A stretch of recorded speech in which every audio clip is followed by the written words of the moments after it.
Assalamu alaikum wa rahmatullahi wa barakatuh. Alhamdulillahi ala ni'matul islami wa kafa biha ni'ma. All praise and gratitude be to Allah subhanahu wa ta'ala on His blessing of Islam, which suffices a blessing. So I'd like to welcome you on the 29th para. We'll begin the 29th para today, and we'll start with Surah Mulk, which is the first surah in the 29th para. It's a Makkan surah, and it's kind of reminding people about the purpose of life. I think that's what you will see right in the very beginning. It's all about building Iman. And then we'll also take a tour of the kainat, the vastness of this universe and the perfection of this universe. So, A'udhu billahi minash shaitanir rajim, Bismillahir Rahmanir Rahim, Tabarakalladhi biyadihi al-mulk wa huwa ala kulli shay'in qadir. In the name of Allah, the most beneficent, the most merciful, blessed is the one in whose hand is the kingdom, and He has power over everything. So the very first word that you see over here, it's just there to attract the interest and attention of everyone. Every one of us wants barakat, right? We all desire barakat. And the word tabarak comes in from that. In times of happiness, in times of good news, people say mubarak, and that word is also coming in from the word barakat. It means to literally to increase, to be a source of kind of happiness, to be a source of forever contentment. So, there is what people really say when they say Mubarak is that whatever good you have, there is a kind of a permanence in it.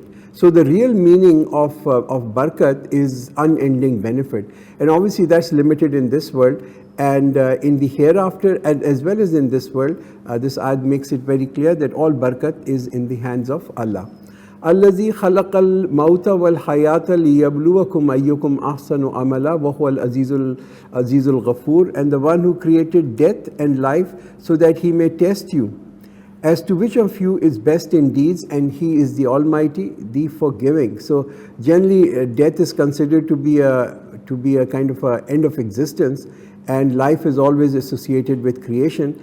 Obviously death is an opposite to life, but life comes into creation, and then death comes to, the creation comes to an end. Now here it's very interesting, this ayat is really clarifying that life is created and death is also created. They are just the different sides of the two coin. It's different sides of the same coin. In fact, they are just the opposite sides. Simply think that existence has different names. One of the names of existence is life, and the other name of existence is death. We use this word intiqal. Intiqal literally means to transfer from one form of life to the other form of life. So Islamic view of life is that once a person is created, he will not cease to exist. The form of existence may change, but life is forever. And the reason why there are different forms of life, which means there is life, there is death, there are different dimensions, and also the reason why we were born is why were we created. And especially these questions come to our mind when we see the great disparity in this life. And often people say, oh, this life is so unfair for people, right? It is unfair, right, for some people. That's what we think. And especially if on the one side we see people like the Pharaoh and the Qaruns of this world, and the other side we see people like Musa and Hazrat Isa alayhi salam, right? So on one side there's power, there's wealth, there is position, there's comfort, and on the other side we see nothing but difficulties and troubles and persecution. So it seems like life is a real rough deal for some people.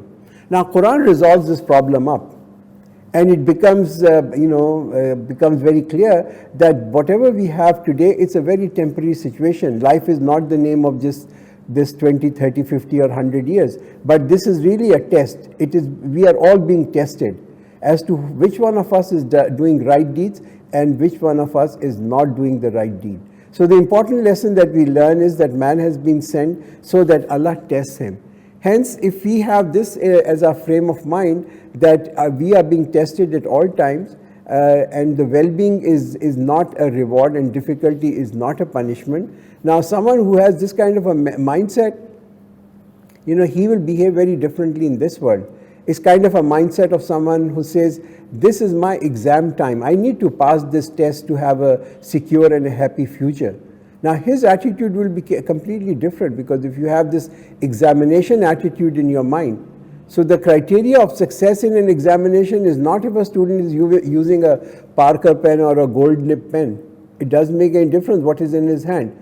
That doesn't make any difference to the exam. Success in the examination is dependent upon what is being written with that pen.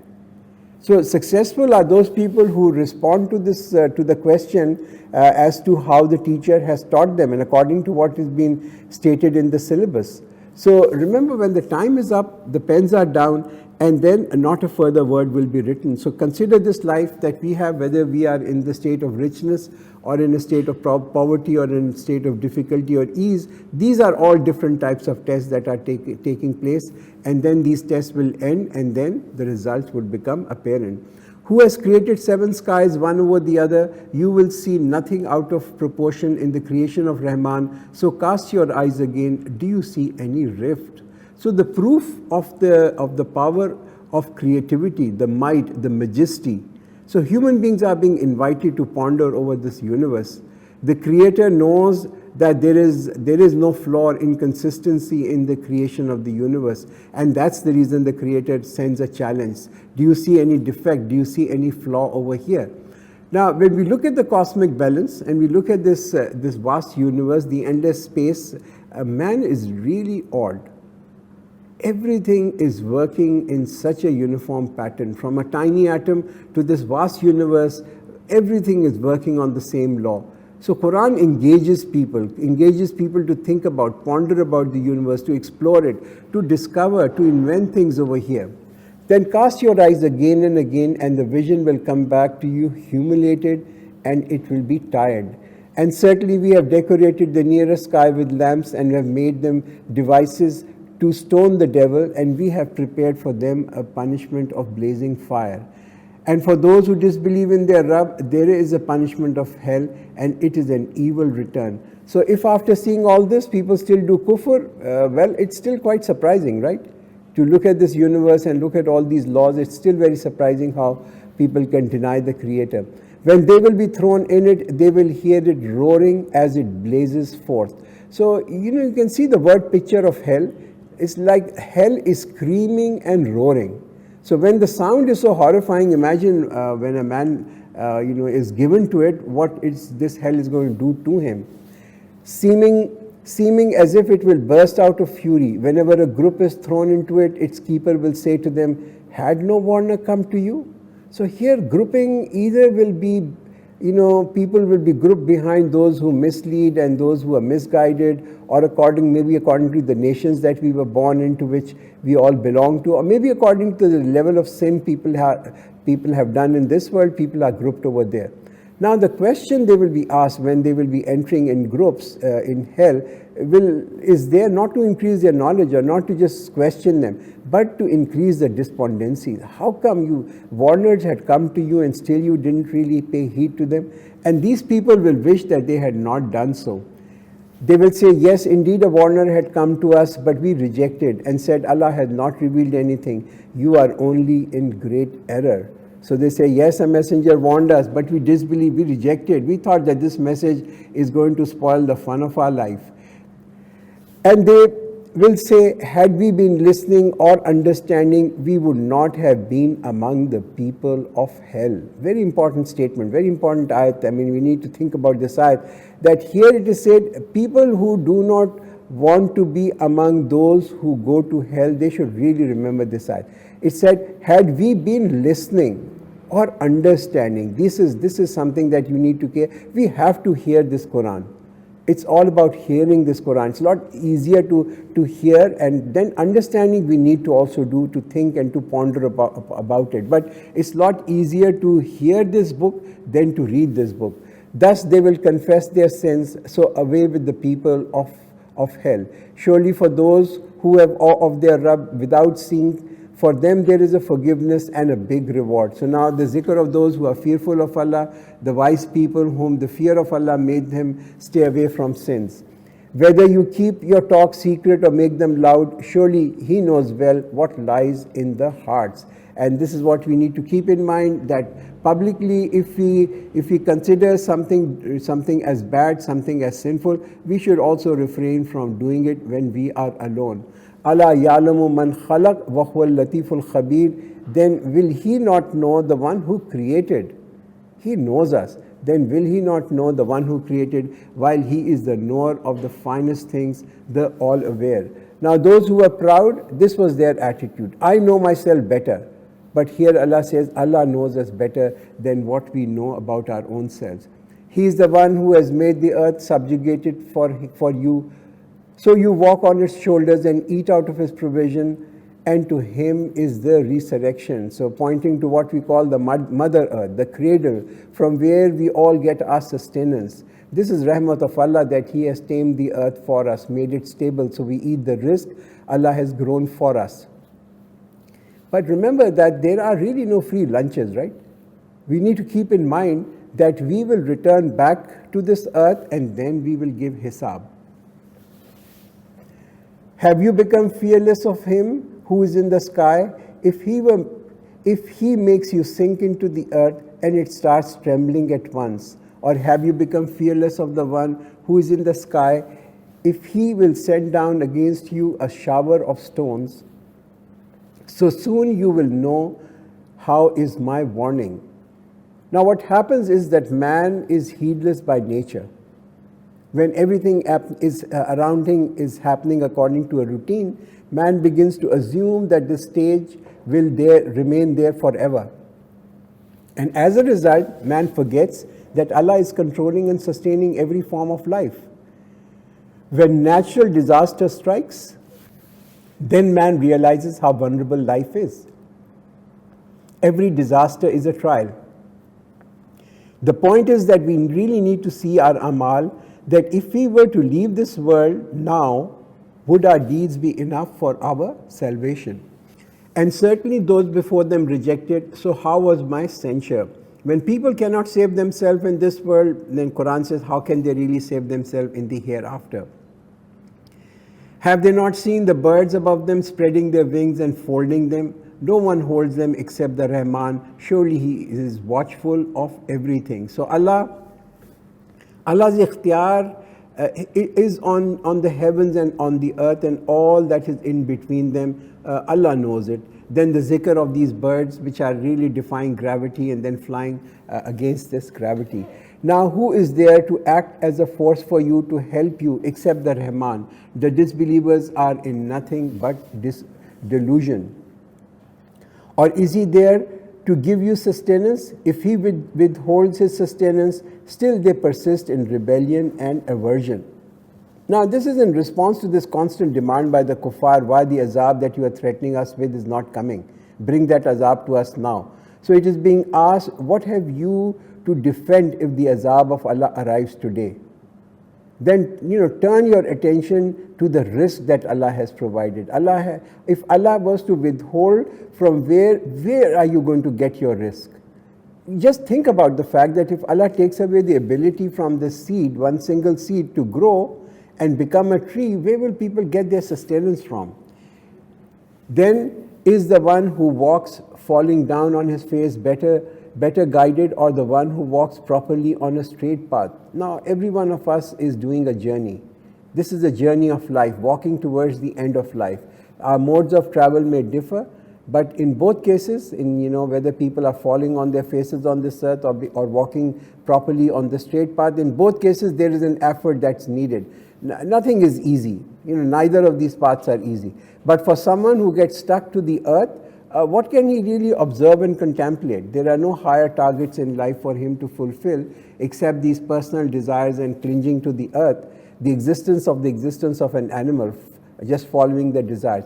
In contrast, Quran says, look at the one who walks upright upon the straight path, fully aware of what's going around him, and has a balanced and a dignified life, and uses all his senses of reason and think about the fact as to why he is called the best of the creation.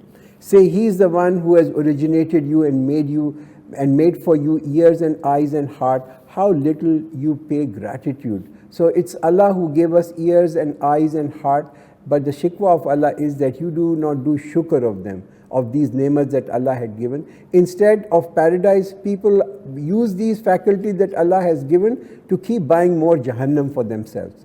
They hear what Allah dislikes, they see what Allah has disallowed, and this is really not the right way to do shukr of the ni'mas that have been given to man.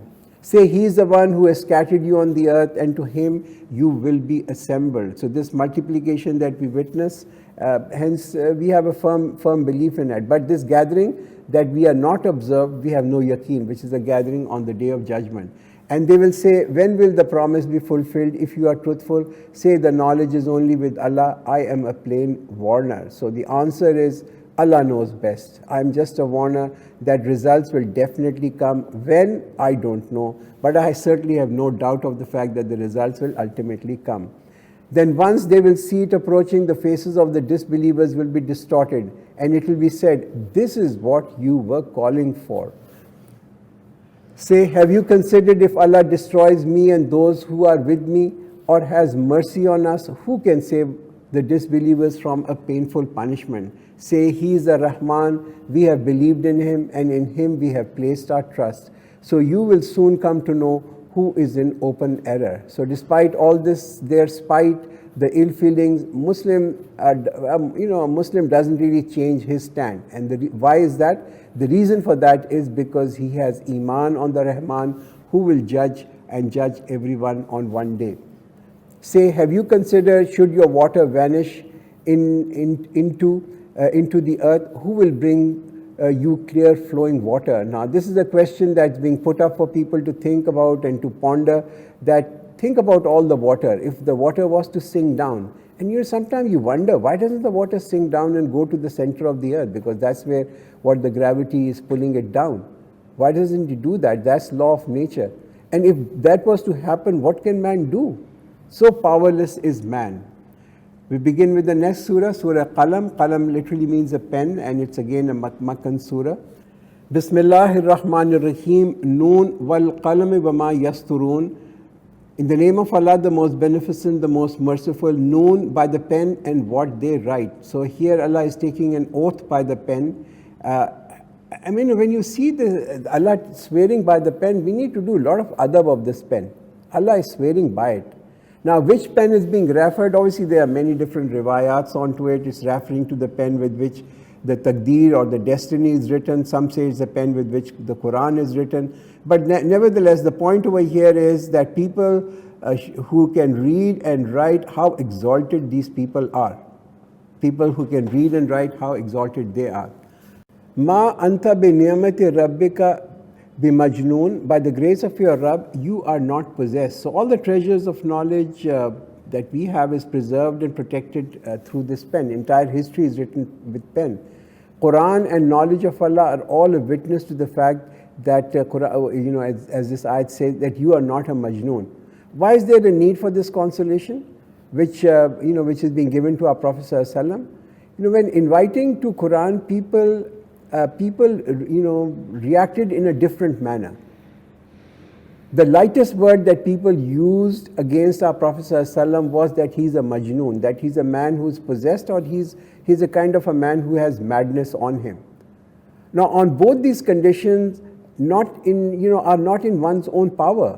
Whether one is possessed or one is mad, this is not really in his power. In fact, one is a kind of a victim. So what people are saying is, oh, he is fine, he was fine, but now something has happened, right? That's what they're saying. Especially when our Prophet ﷺ started to spend long hours in Ghar-e Hira, they would say that the jinns have possessed him.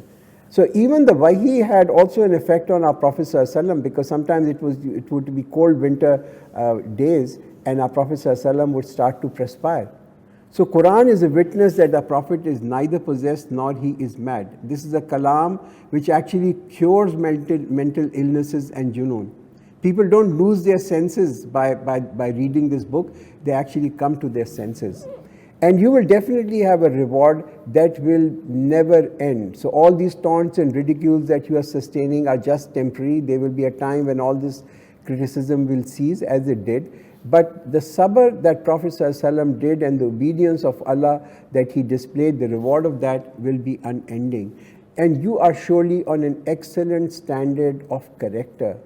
Now, this is an ayat which really tells all of us what we really need to beautify in our lives. And that is our akhlaq, our habits, our attitudes, the way we deal with each other, the business practices that we have. Prophet ﷺ said on the Day of Judgment, the things that will be highest in weight in amal will be the good akhlaq of people.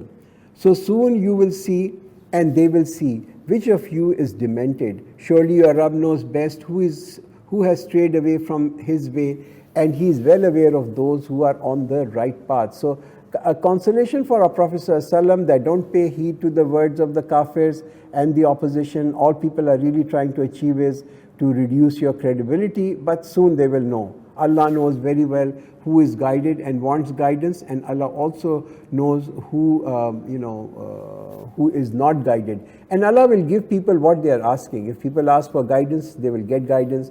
Those who do not want guidance, they will not get guidance. So do not obey the rejectors. They desire that you compromise so that they may compromise. So Quran is saying, this ayat says, do not be under pressure of the rejectors and the disbelievers. No need to compromise because kuffar wanted our Prophet ﷺ to agree on a bit of a give and take. And do not obey the contemptible, the one who swears frequently. A slanderer who goes about with defaming people. So on face there are people who taunt, who ridicule, who are sarcastic, and behind the back they would backbite and they would slander and defame people. For such people, to degrade people is a kind of a sign of bravery for them. They love to hurt people, and that makes them feel happy. One who prevents good and who is transgressor sinful. So these people are stopping people, preventing people from spending in a good cause in the way of Allah.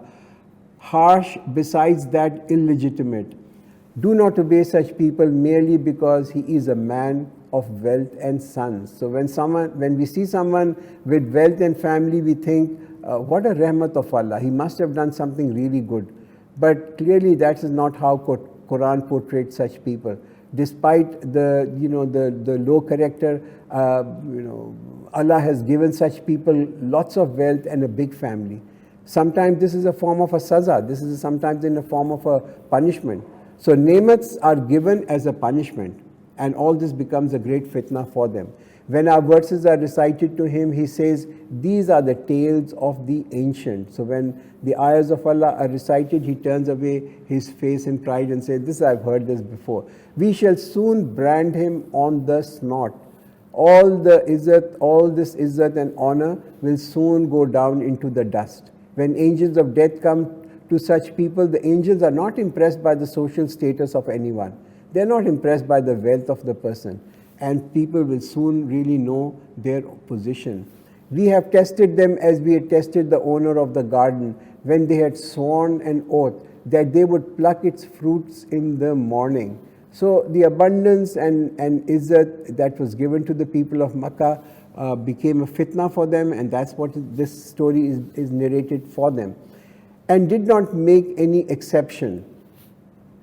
Then a calamity befell on it from your Rabb while they were asleep. Thus on the next morning it was like a plucked field. So, these people were there, the example being given over here, someone who has lots of fruits, the harvest is ready, and next morning they're going to go and gather all these fruits, and they are saying, well, we're just going to not share anything with anyone. And next morning when they reach to this field, they find the field completely plucked, and nothing is left, all is gone. So they called out each other as the morning broke, saying, set out early if you are going to pluck. So you can see the sense of excitement and eagerness as they get up next morning. So they set out while they were whispering to each other, saying, let no poor man enter into it upon you today. What they are really saying is, we don't want freeloaders, we don't want to share anything with anyone. And in the morning they were strong in resolve. But when they saw it, they said, most surely we are lost. So when they reached to their garden and their field, if their immediate reaction was, oh, this is not ours, this couldn't be our field. No, actually we are deprived. The best among them said, did I not say to you, why do you not glorify Allah? So among them there was a good person also. They said, glory be to our Rabb, no doubt we were wrongdoers. Then some of them advanced against some, blaming each other. They said, woe to us, in fact we are we all were outrageous. So they did wrong to themselves, and they said, we really are the transgressors. We hope that our Rabb will give us in exchange something better than this. Truly we turn to Allah. Such is the punishment, and of course the punishment of the hereafter is even greater if only they knew. Surely for the God-fearing there is a garden of bliss with their Rabb. So now the zikr of the muttaqi. Shall we treat those who are obedient like the criminals? Now there will be a series of questions that Quran throws at us over here to make people reconsider their stand on, on rejection, on kufr and on shirk. What has happened to you? How do you judge? Or do you have a book in which you read that for you there is what you choose? So have you done a contract with Allah? Any proof of that? That's the question being put to people. Or have you received from us an oath sworn reaching to the day of judgment that you will surely have what you demand?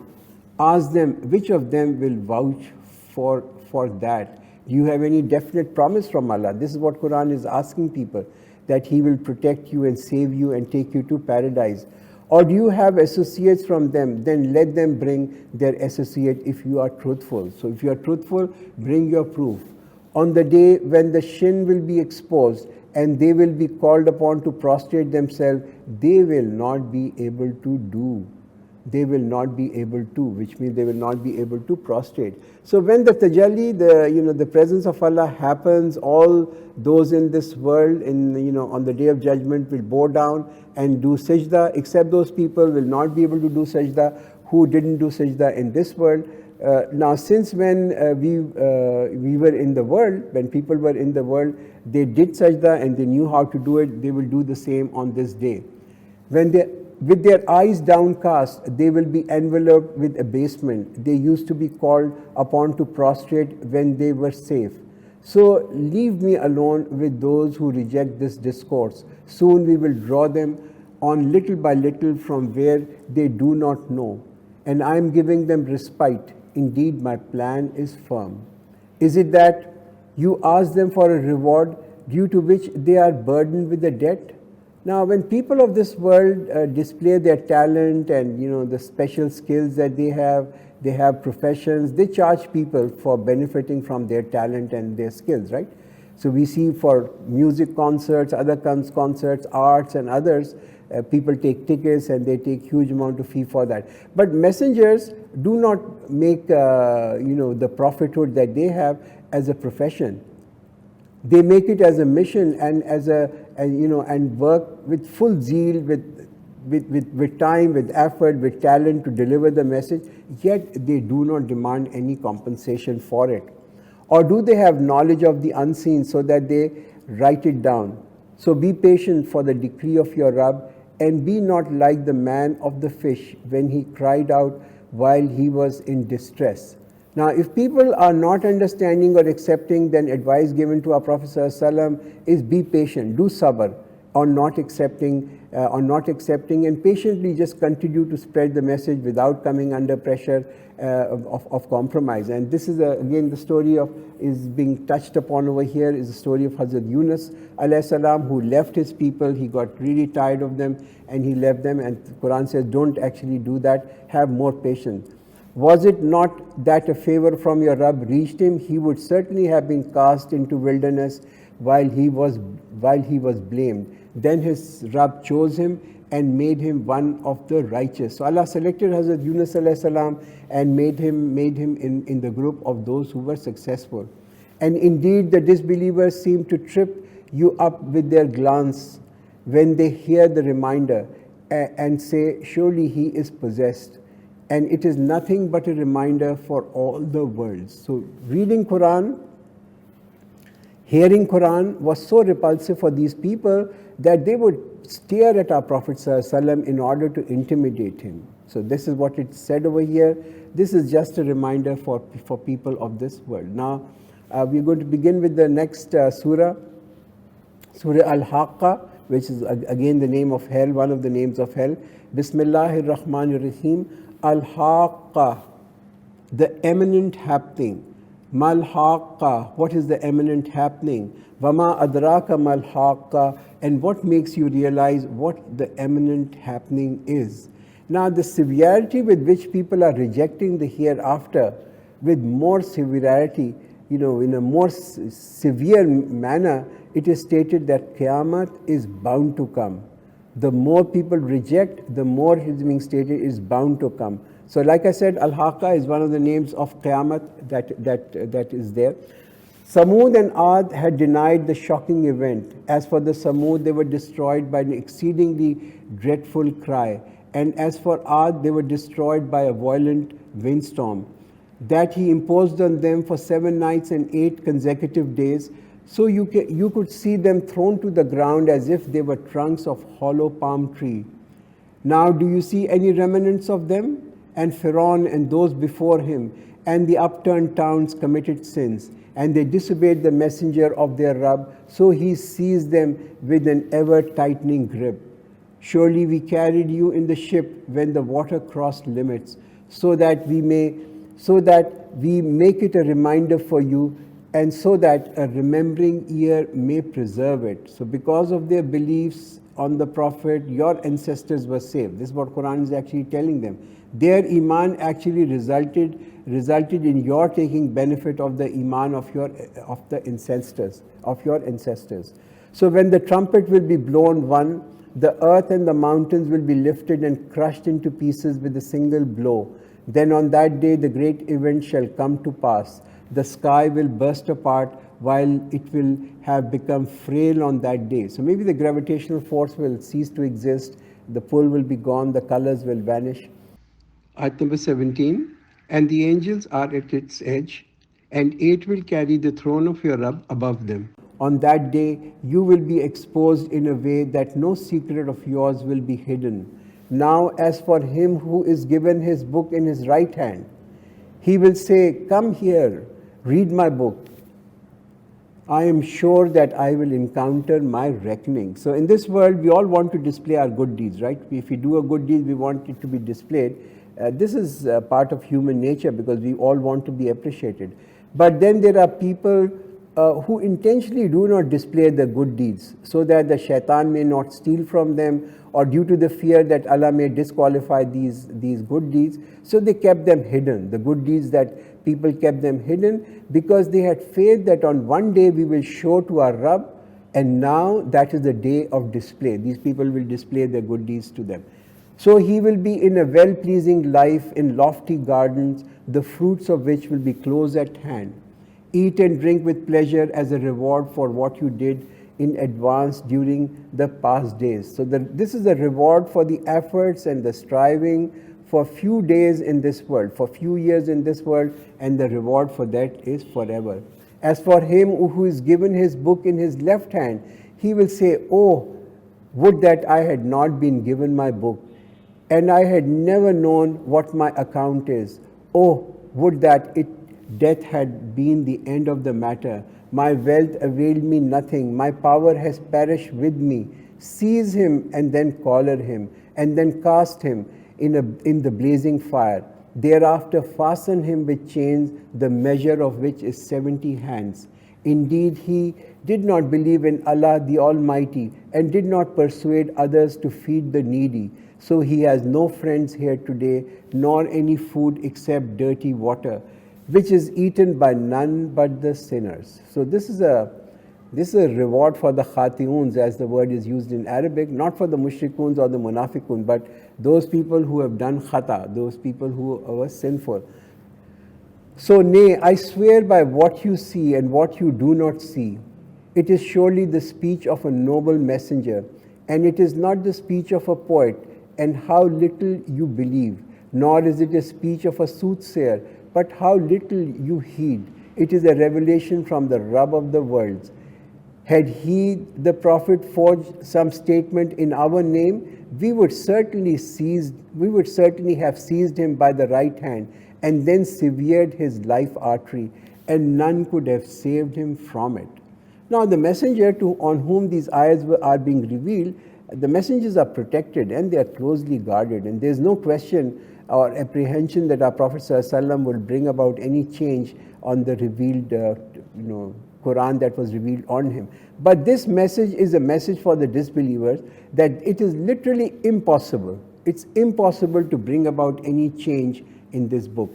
It is in fact a reminder for the God-fearing.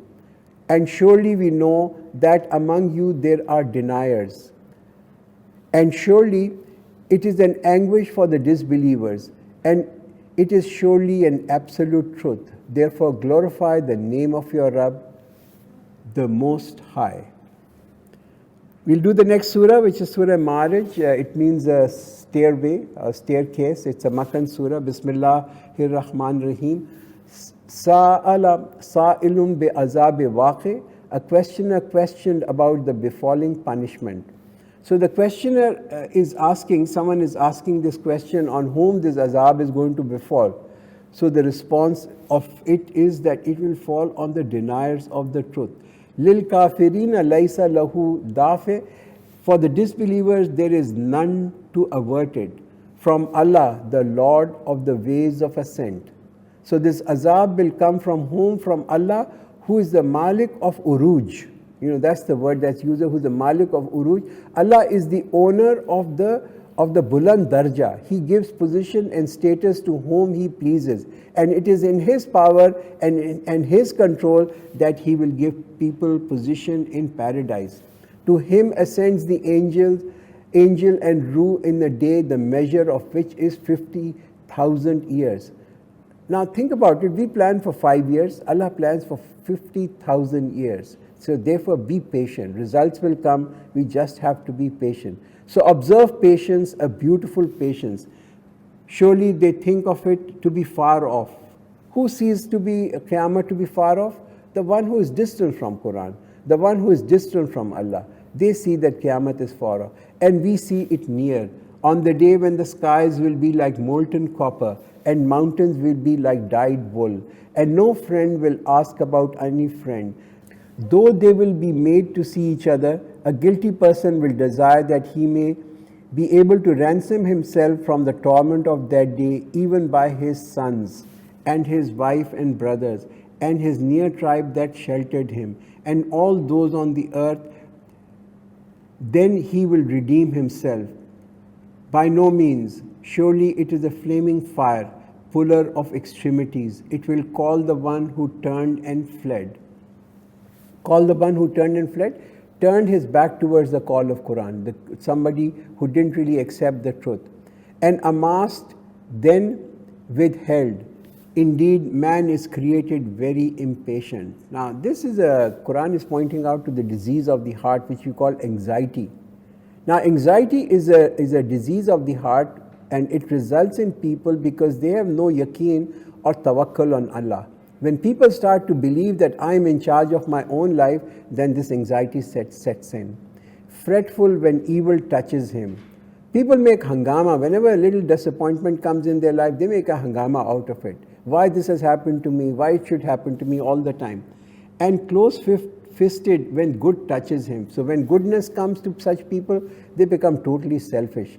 Except the performers of salah, who are regular in their salah, and those in whose wealth there is a specified right, for those who ask and the one who is deprived, and those who believe in the day of judgment as true. So people of Iman, for people of Iman, there is no concept of ritualistic deen, that you do certain ceremonies and you will be successful. People of Iman, their entire life they are busy preparing for the Akhirat.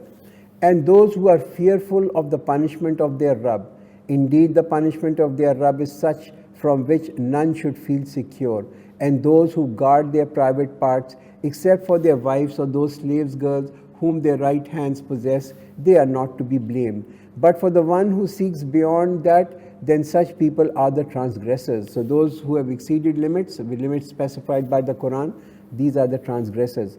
And those who guard their trust and their covenant, and those who are upright in their testimonies, and those who guard on their salah, those will be honored in the gardens of paradise. So what is the matter with those who disbelieve? That they are rushing towards you from the right and from the left in groups. Does every one of them aspire to be admitted to the gardens of bliss? By no means. We have created them from what they know. So deeds of kuffar was that they were persecuting Muslims, they were persecuting believers, and then they think that they will get into paradise and have all the nemats. Quran says by no means. But nay, I swear by the Lord of the East and the West, we are powerful to replace them with those better than them, and we are not to be overcome. So leave them involved in pastime and play until they encounter their day which they are promised. The day they will come out of the graves quickly, as if they were rushing towards a fixed point. With their eyes cast down, disgrace will envelop them. That is the day which they are promised. Now we're going to do the last surah of this evening, Surah Nuh, which is a kind of a tragic and a heartbreaking surah. It's the touching tale of a group of people or a nation which actually went, really astray. Bismillahir Rahmanir Rahim. Inna arsalna Nuhan ila qawmihi an anzir qawmaka min qabli an ya'tiyahum azabun alim. Surely we send Nuh to his people, that warn your people before a painful punishment comes to them. Now, people of Nuh were unique in the sense that shirk began at that time. So when shirk began for the first time, then Allah subhanahu wa ta'ala sent Hazrat Nuh alayhi salam as a messenger to them. He said, "O my people, certainly I am a plain warner for you, that you must worship Allah and fear Him and obey me." So three things, one who accepts these three warnings, three things that they need to do. First, leave the worship of idols, do the ibadat of Allah. Then ibadat of Allah and taqwa of Allah exclusively, only for Allah. Ibadat and taqwa, fear is only for Allah and ibadat is only for Allah. And that is only possible if there is obedience of the messenger.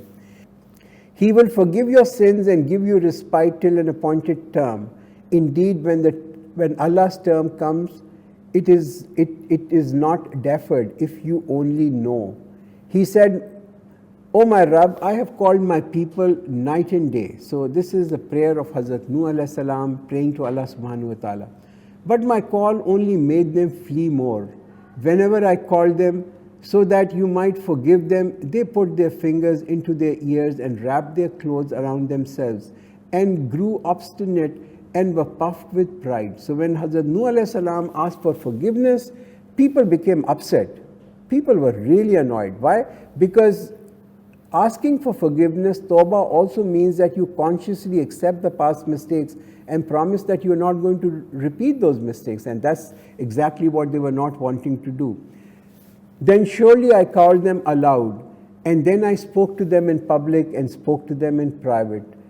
So I said, pray to your Rabb for forgiveness. Indeed, He is very forgiving." So a very simple way, be sincere, come to truth, ask for forgiveness, and all your sins will be forgiven. "And He will cause the heavens to rain upon you in abundance." So, this is the cash benefit of istighfar, asking Allah for forgiveness, that He will bring rain upon you, things will become abundant, and will help you with riches and sons, and will cause gardens to grow for you and cause rivers to flow for you. What is the matter with you that you do not appreciate the majesty of Allah? Hazrat Nuh alayhi salam is telling his people, why don't you trust Him who gives you everything? While indeed He has created you in successive stages, did you not see how Allah created 7 heavens one upon the other? وَجَعَلَ الْقَمَرَ فِيهِنَّ نُورًا وَجَعَلَ الشَّمْسَ سِرَاجًا. And He has made the moon a light therein and made the sun a lamp. Now this is interesting because this ayat was revealed long time ago, but it says moon is a cool light. It's a cold light of the moon, which is maybe soothing, but it's calming, but it's the reflection of the sunlight. And made the sun a lamp. The sun as a lamp which is full of life, full of energy, it fills people with energy and helps the growth. And Allah has caused you to grow out of the earth as a growth. Then He will send you back into it and bring you forth once again. So you came from this earth, you're going to go back into it, and then you're going to be resurrected again. And Allah has made the earth a spread for you, so that you may go about its broad ways. So Allah, who has really provided the guidance and provided the ways in this world, so how is it possible that He will not provide you guidance to reach the hereafter, the ultimate goal? Nuh said, "My Rabb, surely they disobeyed me and followed him whose wealth and children added nothing to him but loss." So Hazrat Nuh alayhi salam did what was humanly possible, yet people refused. They continued to follow those who had wealth and children and power, and that was only adding to their loss. And they devised a mighty plot and said to their people, "Never forsake your gods and never forsake Wad or Suwa or Yaguta or Yausa or Nasra. And indeed they have led many astray, and do not increase the unjust in anything but error. Because of their sins they were drowned and then admitted into fire, so they found no helper for them besides Allah." And Nuh said, "My Rabb, do not leave on the earth even a single inhabitant surviving out of disbelievers." Now imagine a prophet preaching for 950 years. 950 years of tabligh and preaching, and no one heard him except a few followers. And finally this badwa of Hazrat Nuh alayhi salam, "Do not leave on the earth a single inhabitant surviving out of the disbelievers. For surely if you leave them, they will lead your servants astray and will beget none but a sinful disbeliever. O my Rabb, forgive me and my parents and everyone who enters my home as believer, and to all the believing men and believing women, and do not increase the unjust in anything but destruction." So no attitude problem in Hazrat Nuh alayhi salam. Despite 950 years of preaching, 950 years of ibadat, he's behaving like an obedient servant of Allah, asking Allah for forgiveness, after all these many years that he had been obedient. So barakallahu lana wa lakum fil Quran al-Azim wa nafana wa iyyakum bil ayati wa zikr al-hakim.